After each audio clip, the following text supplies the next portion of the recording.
বন্ধুরা, আজ আপনাদের নিয়ে এসেছি দীঘা জগন্নাথ মন্দিরে। এই আধুনিক স্থাপত্যের এক অপরূপ সৌন্দর্যে নির্মিত হয়েছে এই দীঘা মন্দির।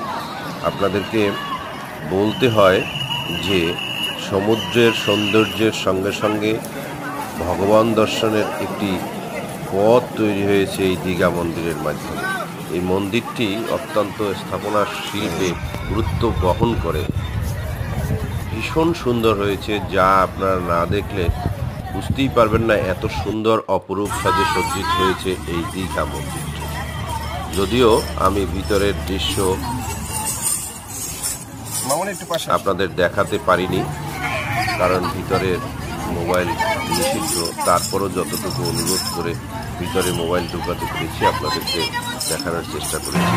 মূল মন্দিরের ফটকের মধ্যে কোনোভাবেই দেখানো। এখানে ভিতরে নাচ চলতেছে শিশুদের।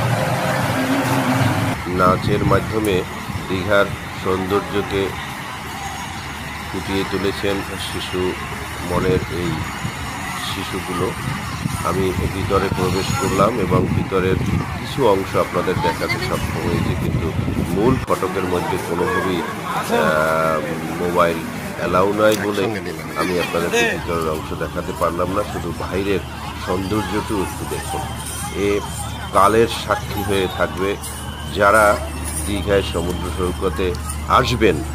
শুধু সমুদ্র নয়, একদম ভগবান দর্শনেরও অপরূপ সৌন্দর্যের এই মন্দিরটি, জগন্নাথ মন্দিরটি দেখে আপনাদের মন ভরে যাবে, হৃদয় প্রসারিত হবে এবং প্রশান্তির এক বার্তা বয়ে নিয়ে আসবে। ইতিমধ্যেই এই মন্দিরকে ঘিরে পর্যটক নগরী হয়ে উঠেছে এক বিশাল পর্যটক নগরী হিসেবে, কারণ কোনো হোটেলেই আগে থেকে সিট বুক না করা হলে সিট পাওয়া যায় না। তার মানে বুঝতেই পারছেন এই মন্দিরের গুরুত্ব দীঘা সমুদ্র সৈকতে অপরিসীম, যার কোনো তুলনা হয়।